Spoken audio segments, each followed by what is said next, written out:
Fala pessoal, sejam todos e todas bem-vindos ao LigaCast, o podcast da Liga Jovem Espírita. Nós hoje vamos trazer um tema aqui para nossa discussão, que é o luto no mundo nerd e mundo geek. Então a gente vai ver vários universos falando sobre o luto, como é que se dá esse processo, e vamos trazer uma série aí que está no hype da galera. Para isso, tem os nossos amigos que estarão aqui nesse episódio, nossos amigos e as nossas amigas que estarão debatendo aqui com a gente, batendo esse papo gostoso comigo, com vocês, sobre essa temática.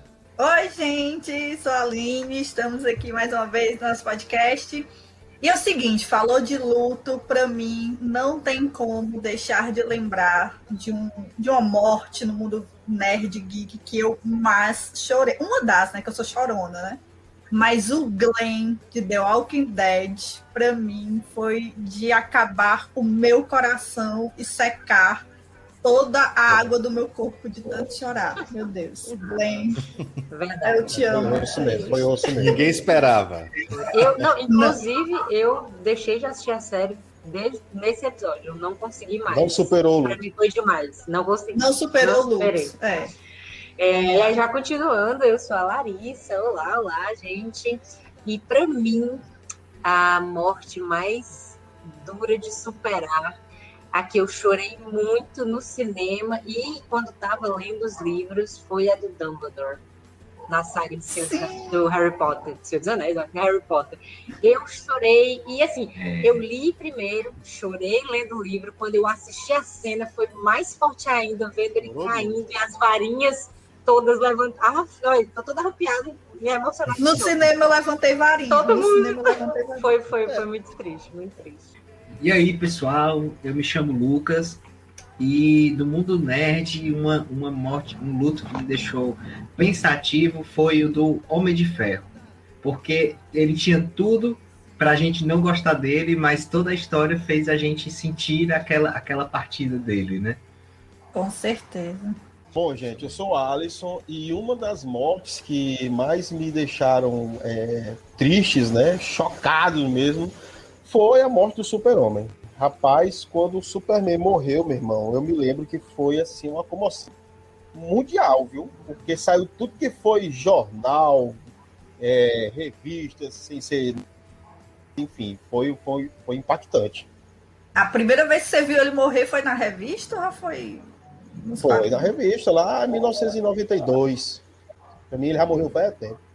Bem, para mim, já antes, né, uma morte que muito me impactou foi a morte do Darth Vader lá no filme O Retorno de Jedi, certo? Então, também pela mesma motivação do arco, né? Então a gente vê aquele grande vilão desde do primeiro filme, né, sendo construído e tal, tem todo aquele seu arco, mas no final do seu arco, né, da sua história, há um momento de redenção, onde ele relembra do filho e aí ele salva o seu filho, né, das garras do imperador, mas isso não foi suficiente, ele acabou morrendo. A gente vê a redenção do personagem, a gente vê o seu melhoramento, mas ele não escapa do fim, né, da morte inevitável. Então essa foi uma das mortes que bem me impactaram bastante por conta do arco, né? Mas é isso aí, nós vamos discutir hoje essa temática do luto, do mundo nerd, do mundo geek, trazendo essas referências, dialogando esse tema com a doutrina espírita, o que a doutrina espírita fala sobre isso, e lembrando também, certo, que por conta da pandemia, nós estamos gravando à distância esse episódio, então vocês vão ver uma diferença aí no áudio, mas tá show do mesmo jeito, galera. Então, sejam todos e todas bem-vindas e vamos ao LigaCast.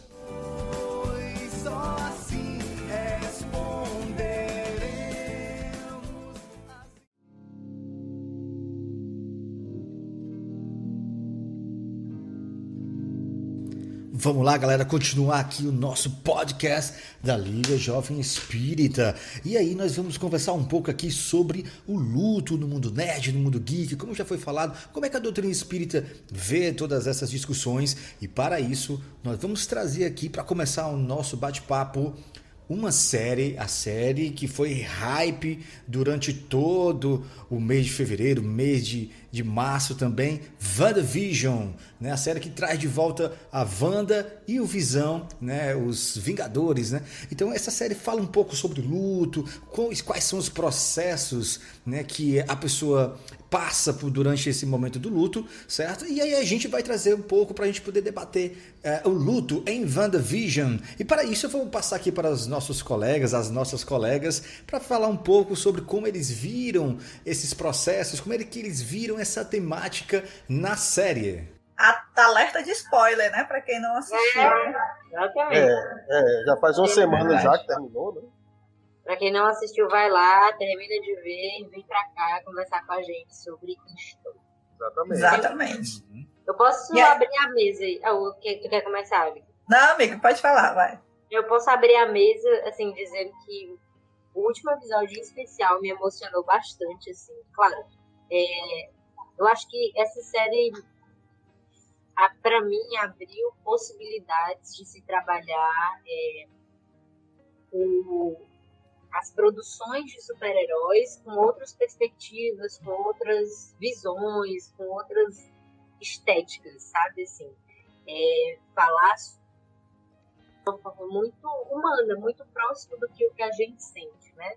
Porque, alerta de spoiler, para quem não sabe, a Wanda, por não estar sabendo lidar com o luto da pessoa que ela amava, né, que morreu, desencarnou, ela criou um mundo que foi a fuga dela para aprender a lidar com a ausência daquelas pessoas que ela amava e que morreram, né? E quantos de nós não fazemos isso, né? O tempo todo, quando alguém que é próximo da gente, ou que a gente ama, desencarna, a gente cria mecanismos de fuga, né? Fuga, sim, não é fuga de fugir, mas mecanismos de lidar com aquela sensação, com aquele sentimento, para a gente se manter são, né? Se manter no caminho, se manter tentando, né? Isso mesmo. Acho que a série, ela, como a gente disse, né? O hype estava muito alto, porque havia, obviamente, muitas expectativas. E havia uma expectativa muito grande quando você vai assistindo a série, que você vai buscando respostas sobre o que está acontecendo, né? O que está acontecendo com aquela cidade, com aquelas pessoas, com a Wanda, com o Visão, afinal de contas o Visão morreu ou não morreu, né? E eu achei muito, muito massa a escolha da Marvel, de que tinha essa expectativa de o porquê que tudo aquilo estava acontecendo, né? Havia muitas hipóteses, né, de que era um fator externo que estava causando aquilo, mas, na verdade, a mobilização de toda a situação foi justamente esse não saber lidar com o sentimento de perda, essa vontade tão grande de ter a pessoa de volta, que ela literalmente criou uma representação daquela pessoa ali na vida dela, né? Ela criou um mundo fictício, trazendo ficticiamente aquela pessoa de volta, que acredito que seria o desejo de muitos que perdem um ente querido, né? E ela conseguiu, através dos poderes que ela até desconhecia ter, materializar aquela situação. O Visão, para quem não sabe, ele é um sintozoide, né? Ele era um robô, tinha o fator da joia da mente e tudo, mas tem uma cena na série que ela vai lá e fala assim, eu não sinto você aqui. Ela encontra o corpo dele, né? Eu não sinto você aqui, né? Então, assim, ainda tinha muito essa discussão também, assim. Ela estava em busca de algo material que fosse ele, e quando ela encontrou o corpo, ela não viu. Então, até isso fez aprofundar até nela também esse sentimento de que, de fato, ela estava, assim, realmente sozinha, né? E não era só o Visão, né? Na verdade, a série vai mostrando que toda a trajetória dela foi uma trajetória de muitas perdas e consequências, né? Onde ela sempre estava tentando se reinventar ou se ajudar junto de outras pessoas, e ela foi perdendo essas outras pessoas ao longo do caminho. Eu ia puxar a discussão do que a Aline falou, né? Ela falou que a Wanda conseguiu materializar aquilo que muitas pessoas fariam se tivessem o mesmo poder. E até a Mônica Rambeau fala numa cena lá no final, quando ela tá falando com a Wanda, né? A Wanda fala, mas eu sou a vilã eu não sou mais a heroína, porque eu fiz isso com essas pessoas. Aí a Mônica fala, Wanda, se eu tivesse o mesmo poder que você tem, eu traria a minha mãe de volta também. Então, quantos de nós não faríamos a mesma coisa que a Wanda fez se tivéssemos o poder, né, de trazer os entes queridos que se foram de volta? No caso da Mônica Rambeau, né, ainda tem uma especificidade, né, vamos dizer assim, porque na hora que ela tem a sua mãe doente, né, sua mãe está doente no hospital, e aí depois do estalo do Thanos, a Mônica Rambeau ela desaparece junto com a metade da população do universo, e quando o Hulk ele desfaz o estalo do Thanos, a Mônica volta, só que quando ela volta, ela não encontra mais a mãe dela, né? A mãe dela já desencarnou, então ela fica, meu Deus, né? Eu não pude nem me despedir, né? Então é uma outra camada também do luto, né? De como você encarar com a situação. Então, e aí essa fala que você relembrou é uma fala muito forte, muito significativa, né? Porque assim, de fato são duas perdas, né? Em situações distintas, mas são perdas, não deixam de ser, né? E eu acho que daí a importância, mais uma vez, dessa série, desse tema, e de, assim, porque quando a gente trouxe esse tema para a gente discutir aqui no podcast, assim, o luto no mundo nerd, no mundo geek e tal, e claro que a gente vai trazer também aqui um pouco da visão espírita, mas eu acho importante fazer esse destaque que é necessário se conversar sobre isso, eu acho que é um grande serviço que essas séries, os filmes trazem quando vêm discutir isso abertamente, que é o caso do WandaVision, sendo a estreia no momento que a gente está vivendo, de pandemia, com tantas pessoas tendo que lidar com esse luto, com esse sentimento. Eu acho que o sentimento da Wanda, o sentimento da Mônica Rambeau, representa muito sentimento das pessoas no mundo nesse momento. Então, eu acho que é algo que traz muitos ensinamentos para a gente, primeiro, entender o que é esse sentimento do luto, da perda, da despedida e como lidar com ele. E aí, diante de entender, nesse processo de entender o que é o luto, quais são os passos, né, essa trajetória que o luto ele vai tomando, né, na vida de uma pessoa que passa por essa situação, muitos estudos dentro dessa área, da tanatologia, da própria psicologia, ela vai apontar que esse luto ele possui 5 fases, né? É um processo que se dá durante 5 fases. Nós vamos ter primeiro a fase da negação, né? Aquela fase que você nega aquela situação, você não quer aceitar que aquilo é uma verdade, né? Que aquilo está acontecendo. Você também vai ter a segunda fase, que é a fase da raiva, né? Quando aquilo começa a cair, né? A ficha começa a cair, e aí a gente fica com aquela sensação de raiva, porque por que isso está acontecendo comigo, por que isso aconteceu, né? Uma terceira fase é apontada como a barganha, né? Que a gente começa a barganhar na situação para que a gente possa lidar melhor com todo esse processo, né? Tem uma busca de uma tentativa de superação, e aí uma quarta fase ela aparece, que é uma fase mais da tristeza em si, da depressão, é quando tomamos a ficha cai, né? E aí vem aquela tristeza, aquela depressão, os pensamentos do que eu vou fazer agora, né? Como eu vou lidar com essa situação de fato. E a quinta e última fase é aquela fase da aceitação, né? A fase da aceitação, aonde consegues a superação durante todo esse processo. E aí eu queria perguntar a vocês que a série ela tem 9 episódios, e que relação a gente pode fazer dessas fases com os episódios, né? Será que existe algum episódio que tem relação direta com essas fases? Essas fases estão relacionadas com os episódios da série WandaVision? Eu acho que claramente os primeiros são talvez da negação, né? Que é a parte onde ela está envolta dentro de uma redoma que nem ela está se tocando, que ela está fazendo aquele teatro para esquecer as coisas, né? Então, isso, claro, a gente só vai perceber depois ao longo da série, né? Mas aqui a gente já está falando, analisando todo, né? Meio que ela vai seguindo, né, essa ordem. Sim, total. Na hora que tu falou, eu me lembrando, ela segue muito essas fases, é muita representação dessas fases. Inclusive, eu acho que deveriam ter menos episódios e episódios mais longos.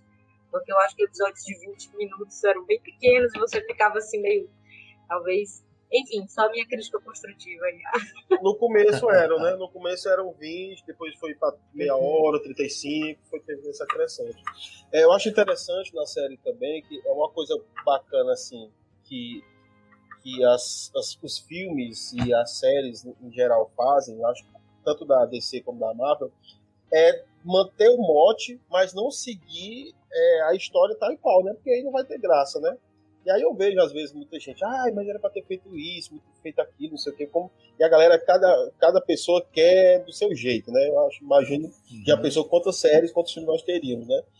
Mas, por exemplo, nas HQs, a Wanda, ela sofre um luto por causa dos filhos, né? O luto da Wanda nas HQs é dos filhos, né? Que também é um luto, assim, mortal, né? Brutal. É um luto que é, assim, inimaginável, né? E, inclusive, estava assistindo já estreou o Falcão, né? Falcão e o Soldado Invernal, e tem uma frase lá que um dos personagens fala assim, um companheiro, né, o marido ou a esposa, quando alguém morre, ele fica viúva, né? O filho, quando ele perde um pai ou uma mãe, ele fica órfão, né? Mas e um pai e uma mãe, quando perde um filho? Como é que se dá o nome disso? Quer dizer, é tão brutal que, né, não tem nem nome para isso. E aí eu fico lembrando aí da Wanda, que nas HQs eu acho que ainda assim, é mais brutal ainda, lógico, né? Não sei qual é qual o luto mais difícil de lidar, mas assim, para mim é ainda mais brutal perder 2 filhos, né? E é numa fala, lá nas HQs, é numa falazinha da Vespa, que aí aciona aquele gatilho, e aí, tanto nas HQs como... E aí eu acho muito massa isso, porque retrata essa insanidade que ela fica, né? Ao ponto de depois de se transformar, né, na Feiticeira Escarlate e tal, como ela fica ensandecida, né? Eu ia comentar que teve uma parte que me tocou muito, muito, muito, principalmente pelo que a Aline falou, né? Que eu acho que essa série ela é muito bem feita, muito bem produzida, mas eu acho que ela atravessou a gente de uma forma mais forte nesse momento, porque a gente está partilhando de um momento de luto e luta coletivo, né? Em que todos nós estamos enlutados, não só por pessoas próximas de nós, mas por pessoas tantas, né, que estão, infelizmente, desencarnando por conta das complicações, né, dessa pandemia. Mas não existe ninguém, Larissa, não existe ninguém aqui, né, nem de nós aqui que estamos participando do podcast, nem das pessoas que estão nos ouvindo, não existe ninguém que não tenha sido afetado de uma forma ou de outra, né? Não, você ou foi alguém da sua família, ou foi alguém muito, ou foi alguém muito próximo de você que desencarnou devido à pandemia. Sim. Não tem ninguém, provavelmente, no planeta todo que não tenha sido afetado de alguma forma por isso. Mas aí tem um momento muito bonito que assim, me tocou muito, que é a cena que quando a Wanda volta no tempo e tá vendo as cenas da vida dela.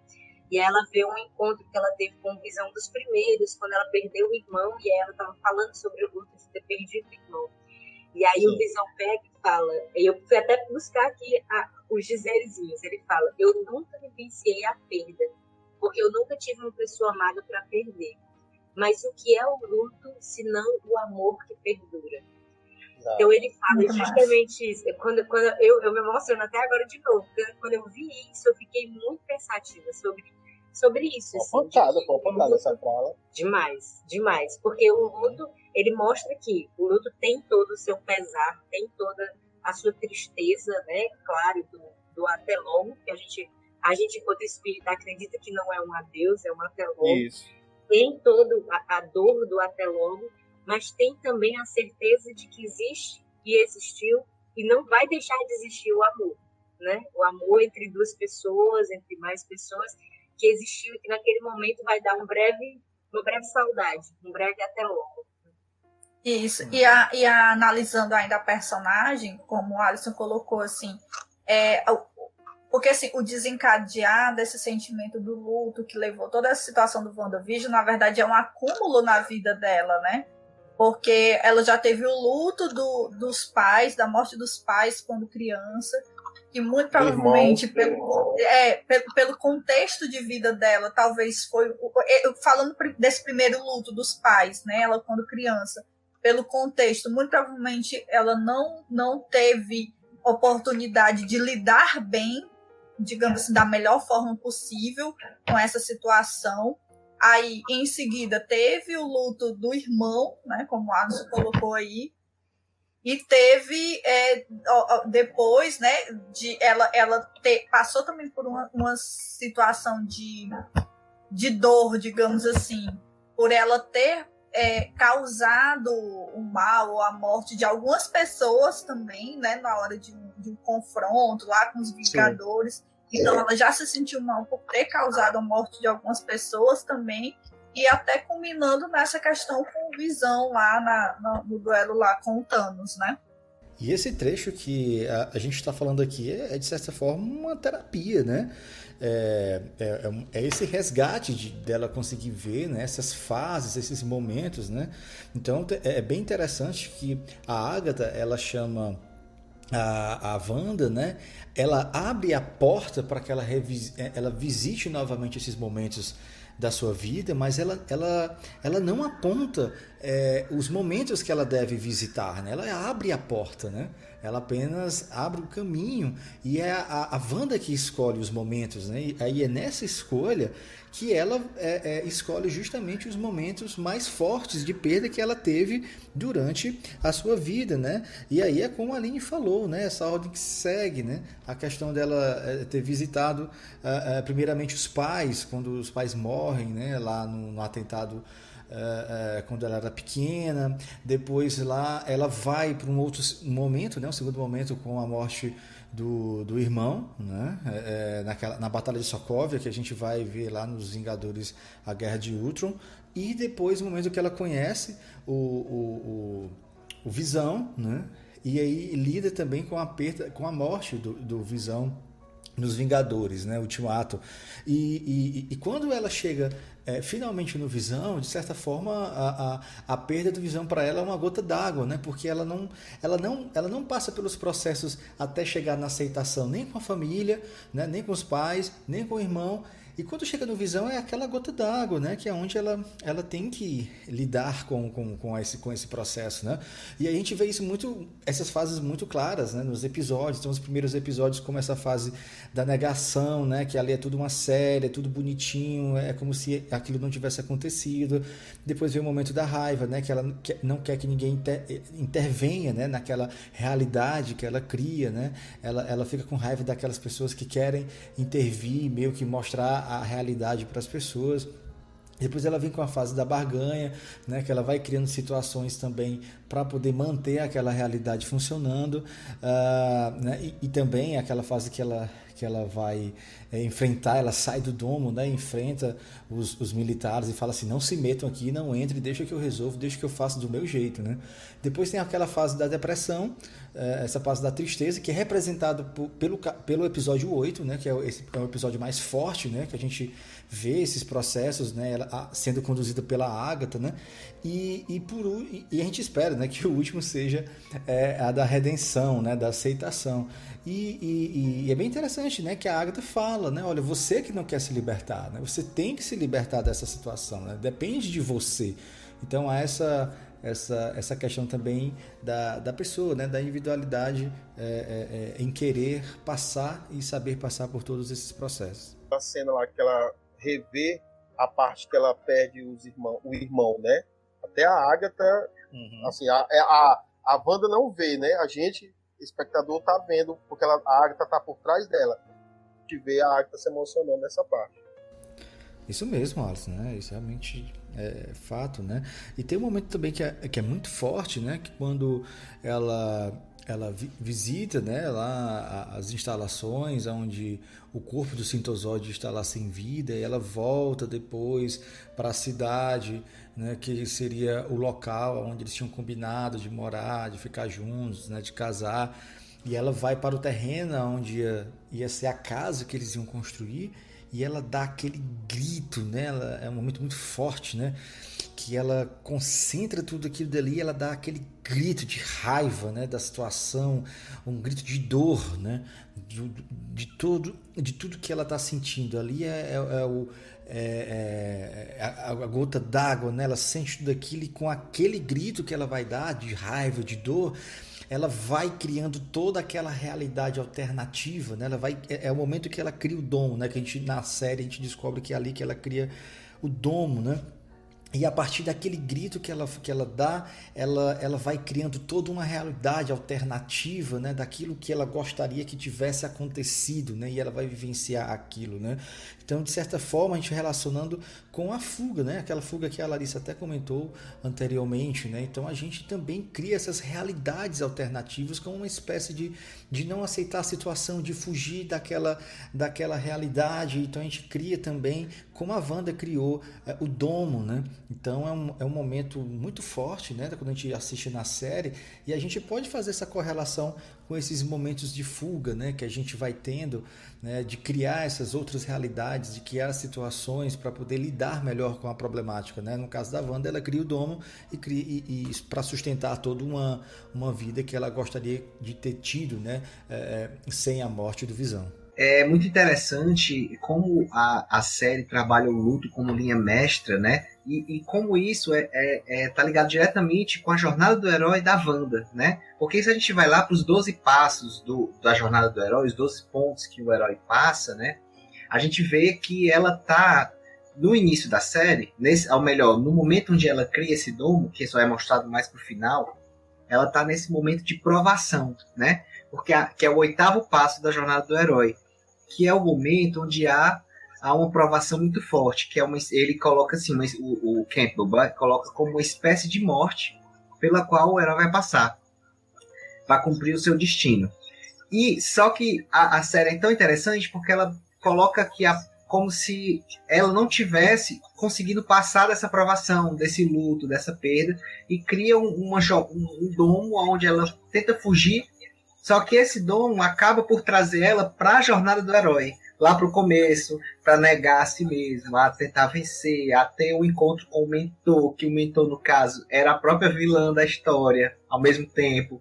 E aí quando ela, através da vilã, ela fala com o passado dela, ela acaba entendendo aquilo ali e seguindo a jornada do herói e se transformando na grande heroína que ela se apresenta como Feiticeira Escarlate, né? Então foi muito legal a forma de usar a jornada do herói, mas começando de um ponto para conseguir com que ela voltasse nos 12 pontos da jornada do herói. E o Jarvis comentando aquela parte lá que ela sai, né, lá fora do domo lá, e que ela quer negociar, né? Na verdade, ela não quer negociar, ela dá um ultimato, ó, vocês não se metem na minha vida, e vocês não se metem no meu mundo aqui, eu não me meto no mundo de vocês aí, né?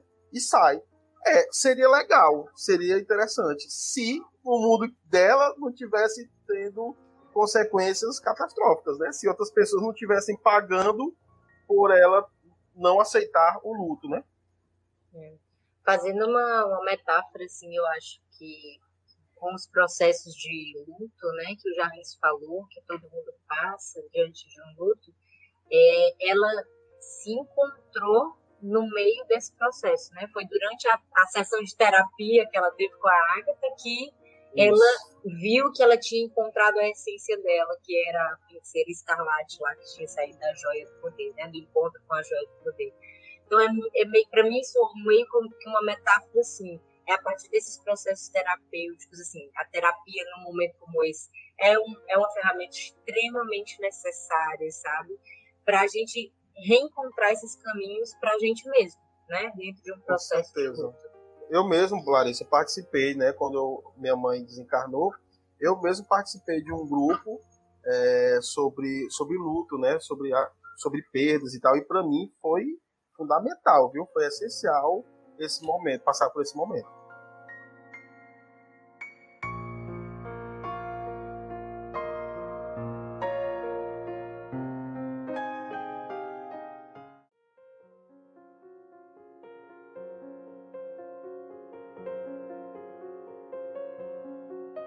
mais uma vez retomando essa ideia da importância desse tema no universo nerd geek, né? Porque, assim, acho que o espiritismo, ele vem nos ensinar, e não só espiritismo, mas, enfim, se a gente tiver um olhar atento, seja do campo da psicologia ou de algumas religiões, e da vida como um todo, a morte ela é inevitável, né? É o mal irremediável, né?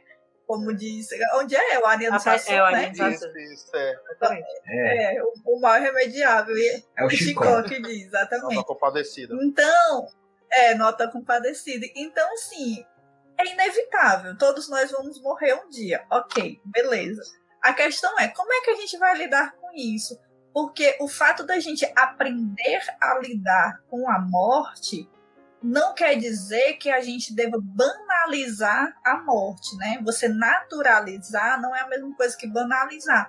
E às vezes, nesse meio geek, nerd, parece que a coisa é muito banalizada quando você joga um jogo em que você tem que matar todo mundo, né? Ou quando você fica torcendo para os mocinhos matar os vilões e você vibra com aquilo tudo e tal. Então parece que a coisa é muito banalizada. E aí eu queria fazer essa ressalva de que naturalizar a morte, no sentido de que a morte é algo natural nas nossas vidas, a gente precisa aprender a lidar com isso, não quer dizer que a gente deva banalizar e achar que tirar a vida do outro ou de si mesmo é algo bobo, simples e corriqueiro, porque não é.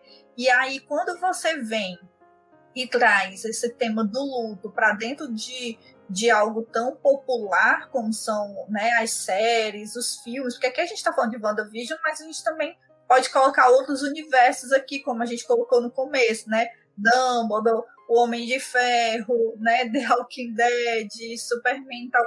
Então, esses todos que a gente falou no começo são exemplos de como como lidar com esse tema, como colocar esse tema para o público geral. Gente, o Mufasa, quando morreu no Rei Leão. Eu posso assistir 30 vezes e eu vou chorar hoje, 30 vezes naquela cena. 30 vezes. E o que é a relação também do Simba ao longo da vida em saber lidar com a morte do pai, né? Então, assim, é algo extremamente necessário essa discussão nesse mundo, né? Para mim é traumatizante a morte do Simba, que eu contei aqui, né? Foi o primeiro spoiler do que Mufasa. Na época, do Mufasa. Foi o primeiro spoiler que eu tive. Na época não existia essa palavra spoiler, né? Enfrentei uma fila gigantesca no extinto Cine Fortaleza. Peguei 3 sessões, rapaz, esperando na fila. A mãe do menino pegou e disse que a gente esperando, rapaz, na sala, tinha uma sala assim, reservada, e o menino ia e voltava. Aí ele chegou e disse: mãe, o pai do Simba morreu. Rapaz, todo mundo olhou assim com a cara, teve que fuzilar esse menino. Aí a mãe do menino pegou: vamos, meu filho, pra ali, vamos. Saiu levando o menino. Vamos, pra você não morrer também. Vamos pra casa não morrer. É interessante porque, assim, é um tema muito delicado, né, de se falar. Eu acho que a maioria das pessoas tem até um certo receio de falar sobre isso, né? Eu acho que ainda é um tabu na nossa sociedade falar sobre a morte, apesar de que é uma coisa que todo mundo sabe que vai acontecer uma hora ou outra, algum dia da nossa vida, né? Tudo que é vivo morre, né? E a gente, enquanto espíritas, acredita nessa vida pós. Então, a gente sabe que não é um fim, né? A gente sabe que não é um adeus. Mas, além falando sobre essa coisa do banalizar, de naturalizar, né? Eu me lembrei de um filme que eu acho que era do Austin Power, que é daquele do dedinho assim, né? Eu acho que é esse filme, eu não me lembro exatamente. Que eu vi uma cena e essa cena nunca saiu da minha cabeça. Que acontecia alguma coisa, aí tinha uma explosão lá no local, aí os caras que tipo, trabalhavam com o cara que era mal, morriam, né? Explodia e alguns figurantes lá do mal morriam. Aí aparecia a cena de um figurante também do mal, entre aspas, né? Ligando para a família do cara do mal que tinha morrido, avisando que ele tinha morrido. E o pessoal, não sei o quê. Isso bateu tão forte. É uma besteira. Era uma cena, assim, de, sei lá, 15 segundos. Mas me bateu tão forte aquilo, por quê? Por causa disso, assim, às vezes a gente banaliza achando que existe a dicotomia, né, entre o bem e o mal. E aí os maus lá, aqueles que fazem a maldade, eles não têm uma mãe, não têm pai, né, não tem uma família que, não tem que morrer mesmo. Ou então nos filmes de super-herói, que é muito comum acontecer explosões e mais explosões no meio dos prédios, e a gente esquece que tem milhões de pessoas lá dentro e o que acontece com essas pessoas, né? Então é realmente um limite, né, de pensar em naturalizar, de se falar. A gente precisa falar sobre a morte para que a gente saiba lidar com ela, já que ela é algo que vai acontecer inevitavelmente com todo mundo, mas a gente não pode banalizar a título de transformar as mortes em números, transformar as pessoas que são pessoas e vidas em números. Nos jogos, né, o game ganha esse ponto quando você mata, né, galera? Você vai matando e vai ganhando ponto, né? A Larissa falando aí sobre essa dificuldade de aceitar, de se falar sobre isso. Você fala aí agora há pouco sobre Ariano Suassuna, né? E ele não falava sobre a morte, a palavra morte, né? Ele se referiu como a Catina. Quando a Catarina me leva... Até ele, né? Até ele tinha essa dificuldade de falar simplesmente a palavra morte. Nem a palavra morte ele gostava de falar. De fato, todos nós, né, Alisson? Assim, essa questão que temos, essa questão do medo da morte, né? E trazendo um pouco assim a doutrina espírita para a gente poder dialogar, né, com ela, né? Kardec, ele faz diversos estudos e ele também discute no Livro dos Espíritos, no livro O Céu e o Inferno, essa questão do temor da morte, né? E ele vai apontar que esse temor da morte ele é algo natural do ser humano, né? Dos indivíduos, né? Isso também é um reflexo da lei de conservação que nós temos. Mas é importante que a gente entenda, mesmo ele sendo algo natural, é importante que a gente saiba lidar, compreender o que é essa morte, compreender que a morte apenas do corpo físico, que o espírito é imortal, né? Que existe a imortalidade da alma, né? Então, cabe aprendermos, né, a como lidar com a morte, né, como encará-la. Então, eu acho uma das grandes contribuições da doutrina espírita nesse sentido, né, porque a forma como vamos passar pelo luto, né, o quanto tempo esse luto vai durar, ele depende muito de como a gente encara a morte. Então, na doutrina espírita, a gente tem a possibilidade de entender esse processo para quando passarmos por esse momento de dor, de saudade, né, a gente saiba lidar melhor com isso e entender o processo como um todo, né? Então, é fundamental entender a morte, né, para que esse temor ele possa ser reduzido na gente. É muito interessante essa visão quando a gente vai raciocinar em termos do espiritismo, né? Porque também está ligado um pouco com a lei de conservação. Porque quando a gente vai pensar no nosso lado realmente animal, né? A nossa parte material, instintivamente, todos os animais não querem morrer, né? Querem durar o tempo necessário para, entre aspas, criar uma prole. Por quê? Porque talvez essa seja a missão da maioria dos animais. Então, quando a gente traduz isso para nós, a gente está falando o quê? Então, a gente não quer ir antes da hora certa, que a gente supõe, né? Claro. Porque a gente quer realizar as nossas missões, transformar e fazer aquilo que a gente se propôs a vir fazer aqui na Terra. E aí, pegando a história do Rei Leão, né? É o ciclo sem fim, né? O ciclo da vida. Então, enquanto espíritos é guardado no nosso íntimo, como o Lucas colocou, a lei de conservação, que faz com que a gente instintivamente preze pela nossa vida e pela vida do outro. Então, a gente não pode banalizar esse sentimento. É preciso que a gente lute pela conservação da nossa vida e pela vida do outro. Ok, né? Mas, ao mesmo tempo, e aí, daí esse sentimento do medo da morte ser instintivo e ser natural do espírito, porque a gente evita chegar nessa finitude porque a gente tem um objetivo e uma missão a cumprir. E não é porque eu tenho milhares de outras existências pela frente que eu vou banalizar essa e vou morrer mesmo, depois tem outra, então pronto, deixar pra lá, né? Não é como num videogame, né? Que eu morro e reencarno na mesma hora e tem outras oportunidades imediatas. Porque eu não, numa outra oportunidade eu não vou ter exatamente as mesmas vivências, as mesmas experiências que eu estou tendo agora. Então eu tenho que aproveitar essa. Então, acho que o espiritismo ele vem nos dar essa luz, vem nos mostrar um pouco, né, sobre isso, mas ao mesmo tempo também vem nos mostrar a necessidade de se preparar para esse fim. Eu quero aproveitar, né, e levantar uma questão para a gente poder refletir um pouco, já que a gente está falando desse filme. Né? Primeiro, perguntar o seguinte, né, como é que o filme começa? Né? O filme começa com o nascimento do Simba. Né? E como é que ele termina? Como é que o filme termina? Ele termina com o nascimento da filha do Simba, né? Percebe que o ciclo da vida ele começa com a vida e termina com a vida, né? Ou seja, a morte ela está no processo da vida, né? Então o filme também fala, o filme do Rei Leão ele tem essa temática aqui no WandaVision, né? Que ele fala da questão da morte, de como lidar com a morte, com o luto, né? Como chegar a essa fase de aceitação. A gente vê isso muito claro também no filme, e ele é muito certeiro quando ele começa o filme, o ciclo sem fim, né? Ele começa o filme com o nascimento e termina o filme com o nascimento. Eu falo aqui, me arrepio todinho, né? Então você vê que isso faz parte da vida, ela começa com a vida e termina com a vida. Quer dizer, ela não termina, é como o próprio filme fala, né? É o ciclo sem fim. E isso me lembra muito Leon Denis, quando ele vai discutir sobre a morte, lá no livro O Problema do Ser, do Destino e da Dor, e ele tem uma frase que eu acho muito interessante, que ele vai falar que a vida é o sol e a morte é como um eclipse. Né? É momentâneo, né? O sol está sempre ali.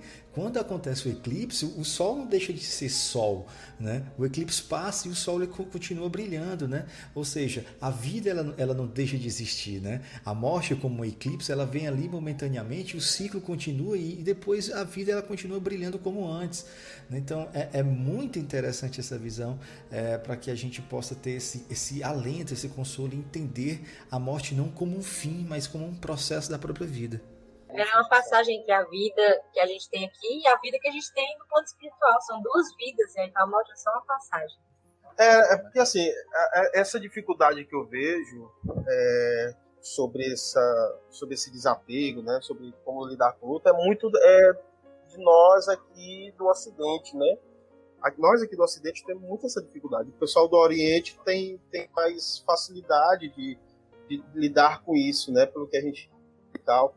E como lembrando aqui que, né, nós somos professores, educadores, fica também importante seria o envolvimento da escola, né, sabe, de preparar, de ter essa educação, né, para o luto, educação para a morte, né? Eu vejo tanta polêmica, sabe? Porque não se pode falar sobre não falar sobre sexualidade, gêneros, não sei o quê. E aí a galera podia também colocar, né, nessas pautas a educação para a morte, que isso é fundamental, isso faz parte da vida, né? Eu passei por... inclusive, falando sobre isso, me lembra o livro do Herculano Pires, né? Educação para a Morte. Então, Herculano Pires, ele até tem uma frase que ele começa o livro e tem também no verso do livro que ele usa a frase do Victor Hugo: morrer não é morrer, mas apenas mudar-se. Então ele começa com essa premissa para discutir e fala sobre isso, né? Que educar para a morte é isso, é você se preparar e colocar como uma lei natural da vida, né? E essa questão de trabalhar nas escolas, eu já tive essa experiência também em escola, acompanhando alunos de estágio. Tive uma aluna que ela se propôs a discutir esse tema em sala de aula com as crianças, porque a professora da sala de aula tinha morrido, tinha desencarnado. E aí teve que ir uma outra professora para a turma. Era uma turma de terceiro ano do ensino fundamental, anos iniciais, né? A terceira série. Então, eles eram muito novos e a minha estagiária, na época, ela se propôs a discutir esse tema e foi fenomenal, porque ela trouxe a discussão no reino vegetal, com aquela história de uma folha do Léo Buscaglia, né, a morte, né, nas plantas. Ela trouxe a morte no reino animal, com a história do Rei Leão, até chegar na morte no reino hominal, né, nos seres humanos, e discutir. Foi lindíssimo o trabalho que ela fez, então super apoio e recomendo. E aí o que a gente está apresentando aqui, né, não é de encarar esse momento com frieza, com uma dureza, assim, não é isso. É importante a gente, né, ter o cuidado, a acolhida, passar por todo esse momento, né? Ele é fundamental para a nossa aprendizagem, até para chegar na fase de aceitação, né? Então, eu me lembro, né, quando o meu pai desencarnou, né, o que eu falava muito para o meu irmão, né, falava para minha família, falava em especial para meus irmãos, né, que era aquele momento, era o momento de colocar em prática aquilo que a gente tinha aprendido na juventude espírita, né? Que a gente tinha aprendido ali no centro espírita.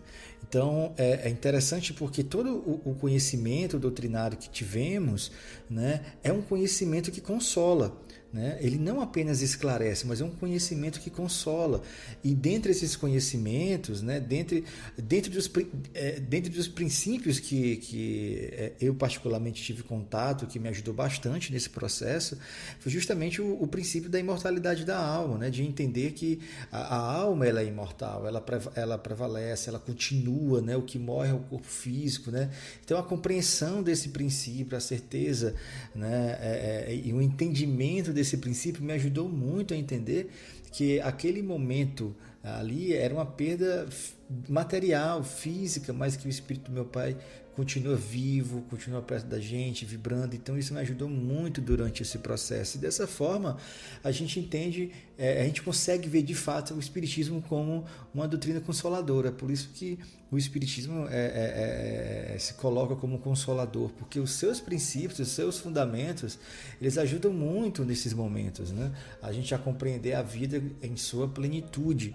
Então, lógico que a gente não vai sentir dor, não vai sentir saudade, a gente não passa por esses momentos de incompreensão, mas é muito mais fácil, né? A gente se sente muito mais acolhido, muito mais seguro, muito mais consolado com o fato do desencarne, do luto, porque tais princípios nos ajudam muito na nossa consolação.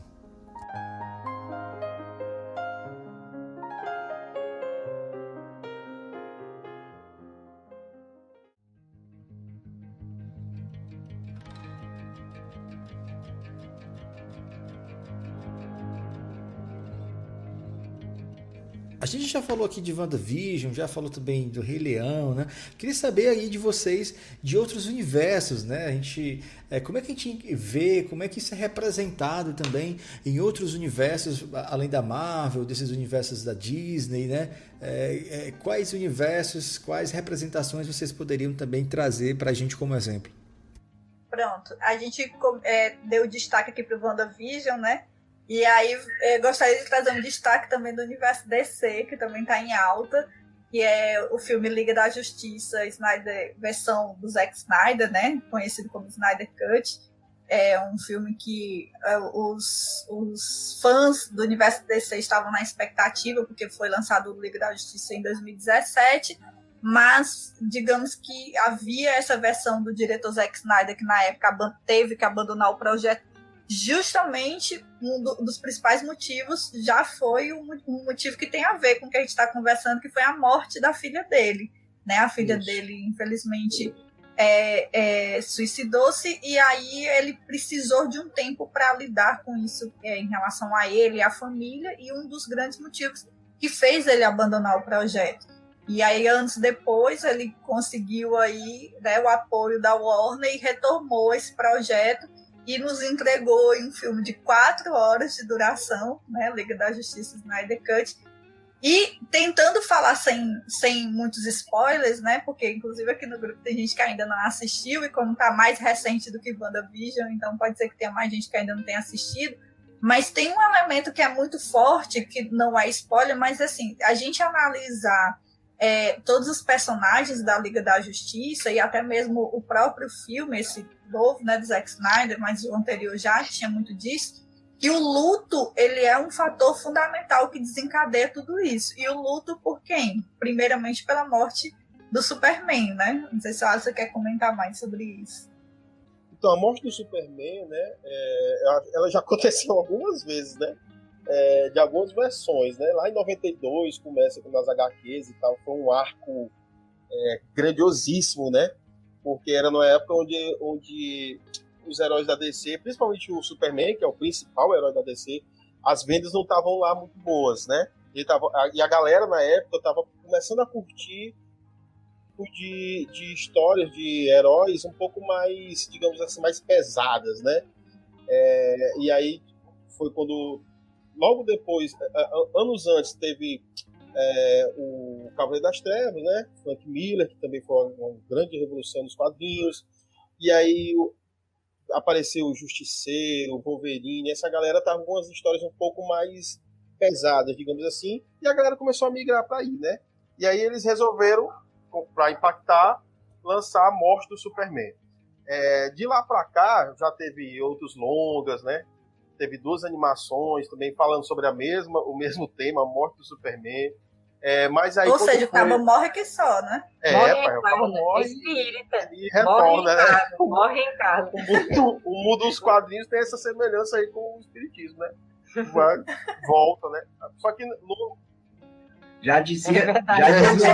só que nas histórias eles fazem que nem Jesus Cristo, eles ressuscitam, né?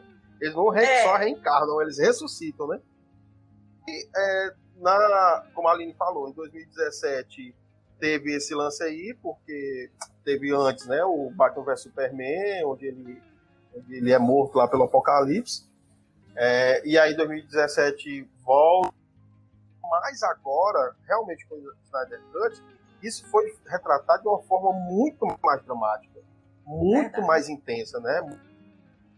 E é interessante ver, diga e repito, né, como a Aline falou aí, sem dar spoilers, mas é interessante como existe esse grande luto do Superman, que a história tem esse mote aí principal, mas dentro da história... O mundo todo está em luto, né? O mundo todo está em luto pelo Superman. Exatamente. E é interessante que logo no começo do filme, logo nos primeiros minutos, a gente entende bem, né? Como é que esse mundo está em luto do maior herói, né? No universo da DC, né? O maior herói de todos os tempos. E aí dentro do filme acontecem outros lutos, né? Vai mostrando cada personagem o lidar com cada forma, né, de cada um ali lidar com o seu luto pessoal e tal. E aí, continua dessa ideia, assim, de que, por exemplo, se a gente pega todos os personagens da Liga da Justiça, né, se a gente prestar atenção, conhecendo já a história da Mulher Maravilha, né, para quem já assistiu os filmes anteriores, a Mulher Maravilha, ela vive um luto por conta da perda do grande amor dela, do Steve Trevor, né? E ela mesma diz, assim, eu me afastei da humanidade, né? Houve algo na minha vida, uma situação que fez eu me afastar da humanidade, e ela ainda tá tentando, ela tá ensaiando formas de retomada. Então a gente eu tem acho até pouco, sabe? Eu acho até pouco luto, porque uma mulher que tem mais de 5.000 anos, ela deveria ter 100 anos de luto, ela tá há 100 anos em luto, ela deixa claro, né? Há 100 anos ela está em luto. Dos 5.000 anos que ela tem, só tem 100 de luto. Pois é. Aí a gente tem, por exemplo, na história do Flash, a gente também encontra essa marca do luto, né? Porque embora o filme ele ainda não se aprofunda, porque vai ter ainda um filme só do Flash, mas ele já mostra, né, que o pai do Barry, ele tá preso por conta da morte da mãe.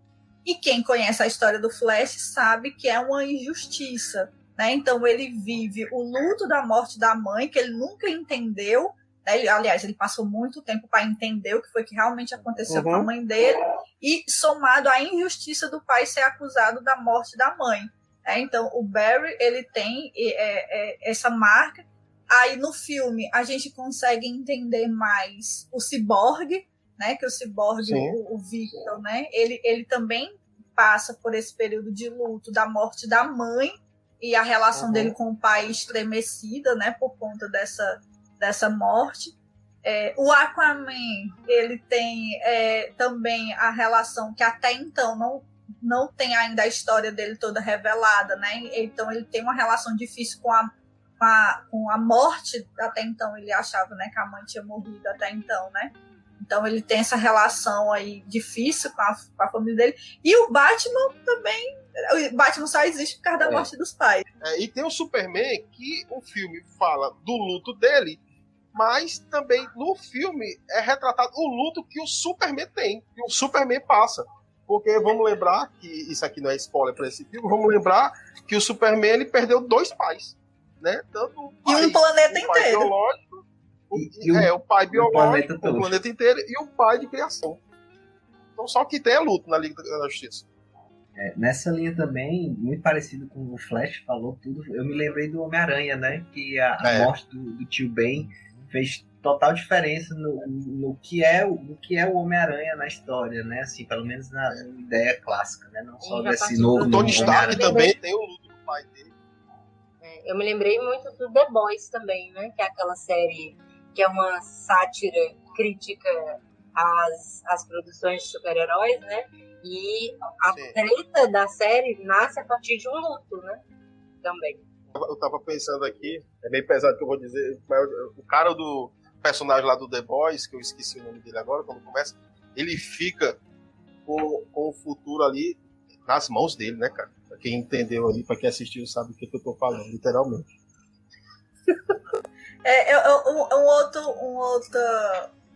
Acho que todos esses heróis, como a gente estava falando, eles em algum momento eles precisam lidar com essa realidade da morte, né? Esse luto nas vidas pessoais deles, né? Na perda de entes queridos, pessoas amadas, mas eles precisam também lidar com essa situação da morte do outro, né? De ter que matar o outro, ou mesmo de uma morte inevitavelmente provocada, como por exemplo essa relação da força e de lutar com os seres mais poderosos e matar os civis, entre aspas, é algo que é discutido tanto nos Vingadores quanto no Liga da Justiça.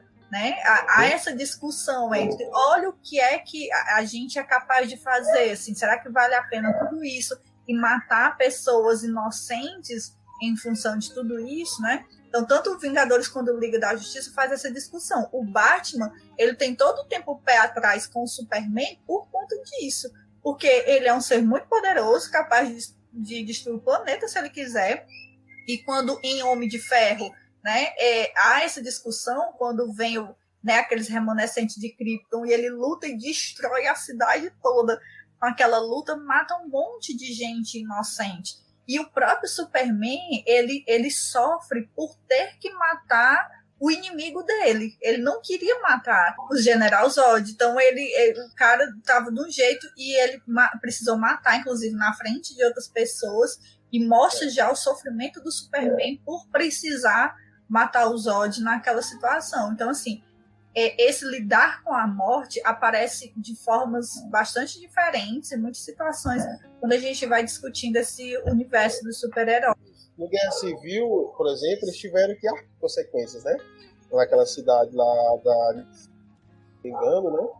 Que estavam numa treta lá. Sokovia? Nigéria? Lagos. Que é no Guerra Civil. E eles estão lá numa treta, e aí se tocam, né, que no negócio, né, lança um raio lá, um papoca um prédio, né? Isso também, como a Aline falou, retratado também no Superman, no Batman vs Superman, né?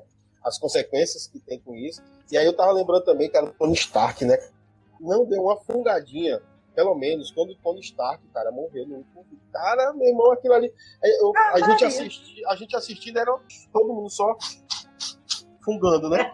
Fungando. É doido, cara. Nossa. E tem uma mensagem legal também nessa parte aí, justamente quando a Pepper, né, a esposa dele, fala, vai ficar pra ele, né? Vai ficar tudo bem, né? Tipo, ela fala, ele tá consternado, tá preocupado porque tava morrendo ali, e ela fala, não se preocupe, vai ficar tudo bem. E aí ele respira. Então, assim, essa mensagem dela talvez tenha dialogue muito com a nossa posição, que a gente acredita enquanto espírita e que a gente precisaria exercer, né, nesse luto, nessa percepção da morte. Conversando antes, com a necessidade da gente se despedir, né, assim, de dar esse adeus, ou até logo, na verdade, que não é um adeus, né? E a crença, pelo menos para a gente, do espiritismo, nos dá pelo menos um alento a mais, no sentido de que, por exemplo, nessa situação que a gente está vivendo, em que a gente não pode fazer um funeral, por exemplo, para um ente querido, da gente pensar que através de uma prece a gente pode dar esse adeus, né? Através de um evangelho, através de você fazer a sua própria simbologia, o seu próprio ritual de despedida, né? Para que ajude a você e ajude a pessoa que desencarnou, para que ela fique bem tranquila também, para que ela fique em paz por ter que seguir, né? Eu acho importante a gente pensar nessas possibilidades, já que nós estamos todos nessa situação, estamos, né, dentro de um grande barco juntos, que a gente possa pensar no que a doutrina espírita tem a nos permitir dentro dessas possibilidades. Um outro destaque também que eu gostaria de fazer desses diversos universos que a Larissa trouxe no começo lá, quando a gente se apresenta, é Harry Potter, né? Harry Potter é uma saga toda com base nesse elemento da morte e do luto, porque a história que mobiliza tudo começa justamente do Harry perder os pais foram mortos, ponto, começa por aí. Então é um menino órfão e que ele precisa lidar com essa situação e durante toda a saga que percorre a adolescência dele, gira em torno também de um adolescente aprender a lidar com isso, e não satisfeito com isso, ele ainda tem que aprender a lidar com outras mortes ao longo, porque meio que as pessoas que vêm substituir essa relação familiar e paterna que ele tem morrem, né? O Sirius morre, Dumbledore morre, né? Na última guerra, né? Lupin morre, Tonks morre. Então assim, o Fred morre. Então assim, aí a relação dele, o Severo, o né? Snape, cara, a morte do Snape também. Caramba. E foi reveladora. E foi reveladora. Cara, sempre. A morte dele foi o que trouxe as grandes revelações.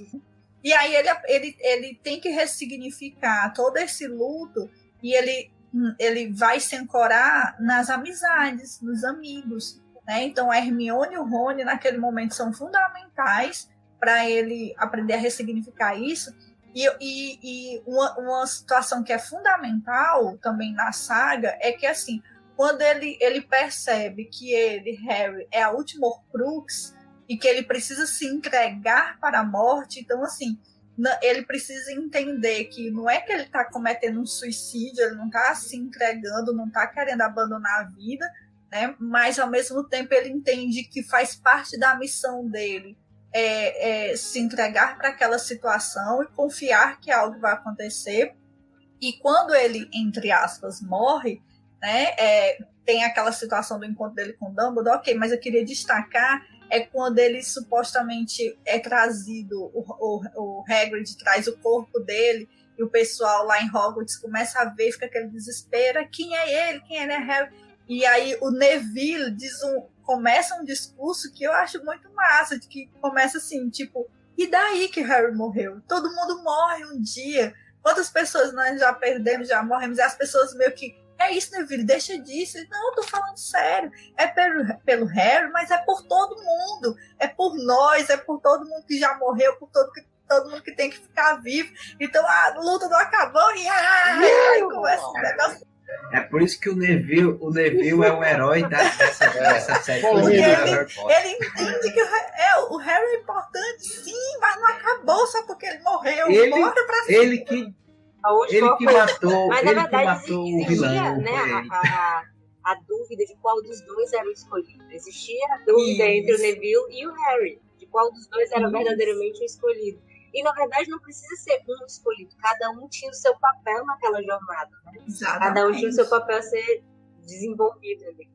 Mesma coisa com Darth Vader, né? Na verdade, o Anakin era realmente o escolhido. Ele que trouxe aquele... Desconsiderando os 3 últimos filmes. Eu queria aproveitar assim, né, para a gente encaminhar, né, para fechar, o que a Aline acabou de colocar, né, em relação à questão no Harry Potter, né, que é a relação das amizades, né, e tal. Então, assim, eu acho fundamental essa questão da amizade para a acolhida, para ajudar nesse processo também, né, do estar junto do outro, dessa escuta sensível, desse olhar sensível, desse amor cuidado, né? Então é fundamental também a dimensão individual, né, do indivíduo encontrar em si questões para que ele possa chegar até esse seu momento de aceitação, mas quando estamos com o outro, quando estamos no coletivo, esse processo ele é muito mais fácil, né? Ele é menos doloroso, né? A gente sentir essa amizade, esse amor, esse cuidado também do outro, né? E assim, o que fazer também diante disso, né? Porque eu acho interessante aquela fase, aquele momento de WandaVision, né, quando a Wanda está falando para o Visão da morte do irmão, de como ela via toda aquela situação, e você vê o Visão ali parado, o Visão só escutando. É uma cena que o Visão não fala nada, você vê ele do lado dela só ouvindo, né? Então às vezes a gente quer dar sermões, quer falar coisas bonitas, e eu acho que às vezes o melhor a se fazer é ouvir, acolher, abraçar, né? Só o fato de estar ali do lado é um grande símbolo, né, de acolhida de um irmão, de uma pessoa que passa por esse momento, né, de ajudar, de estar junto. E aí, Janes, eu lembro de que muita gente tem dificuldade de ir para velório, né? Porque, eu não sei o que é que eu vou fazer, não sei o que é que eu vou dizer. Como você disse, não precisa você dizer nada. Às vezes só a presença da pessoa dali, já é uma mensagem, né? Tô aqui contigo, né? Não precisa dizer muita coisa. Tem gente que diz assim, eu não vou para velório porque eu não gosto. Oxe, quem é que gosta de ir para velório, né? Rapaz, nem quem morreu pode ir pra lá. A pessoa que está passando por aquele luto, seu amigo, o seu parente, você acha que a pessoa está gostando de estar ali? Ninguém gosta. Então, assim, claro que no momento de pandemia, os velórios estão reduzidos, esse ritual está reduzido, em algumas situações até interrompidos, mas é importante que a gente não se negue a se colocar no lugar do outro. Se é ruim para você, porque você não sabe o que falar, não sabe o que dizer, não sabe como se comportar, imagine para a pessoa mais próxima daquele desencarnado, né? Então, acho que a dica da Larissa é fundamental. Vamos criar os nossos rituais próprios nesse período de pandemia. Fazer o evangelho em prol do desencarnado, fazer um evangelho em prol da família e dos amigos dos desencarnados, conversar com amigos e familiares sobre o tema, chorar, não tenho medo, não tenho vergonha, chore, bote para fora e busque meios de se fortalecer, né? Chore, mas também saiba a hora de parar de chorar e se fortalecer.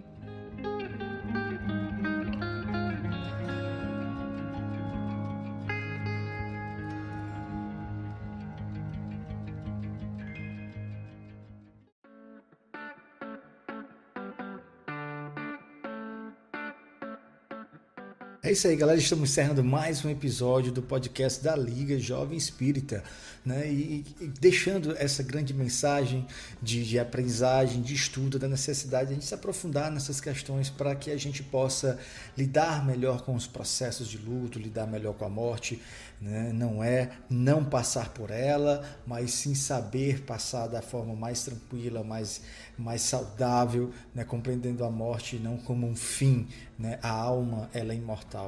Então, queria passar aqui para os nossos colegas darem as suas considerações finais, as nossas colegas que contribuíram muito aqui com a discussão de hoje. Larissa, queria encerrar falando novamente a frase do Visão, que para mim ela está viva na minha memória e no meu coração. O que é o luto, se não o amor que permite? Eu gostaria de encerrar sugerindo que, se você que está ouvindo esse podcast se sentir nesse momento difícil e quiser desabafar, alguma coisa assim, sugiro, né, sempre importante falar sobre a importância da terapia, do acompanhamento psicológico. O Alisson falou, né, fez seu relato de experiência de lidar com o luto. É muito importante ter um acompanhamento psicológico. Procure nas redes sociais Instituto Biadote. O Instituto Biadote em Fortaleza, ele oferece acompanhamento psicológico gratuito e dependendo até da situação que você tenha passando, a gente sempre recomenda o Centro de Valorização da Vida, CVV. Ligue 188 e vocês também podem conversar com a galera do CVV. Então eu fico com a mensagem final do Bruce, né, no Snyder Cut, quando no momento lá de definição, o Alfred pergunta para ele, né, mas senhor Wayne, né, mestre Bruce, como é que você tem tanta certeza disso, né? E ele olha pro Alfred e diz, fé, Alfred, fé, simples, né? E é isso, eu sei que o momento é difícil, e tantos lutos coletivos que estamos sofrendo, mas tenhamos fé em momentos, em dias melhores, em fé que isso há de passar. E eu queria deixar o meu até logo aqui no podcast de hoje, completando o que o Alisson falou sobre a fé, que a gente possa então, na dúvida, orar, né? Que possamos orar, ore e busque sempre a ajuda dos amigos espirituais nesse momento, além de tudo que a gente falou aqui, que possamos manter a vibração boa.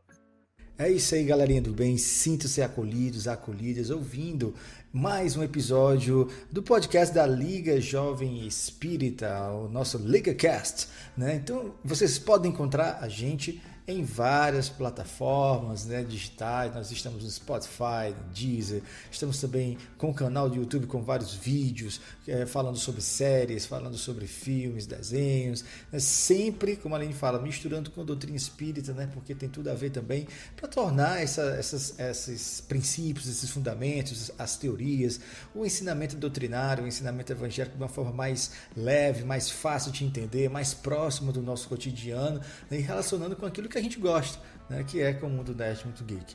Então, até mais e até o próximo episódio. Tchau, pessoal, e abraço do coração.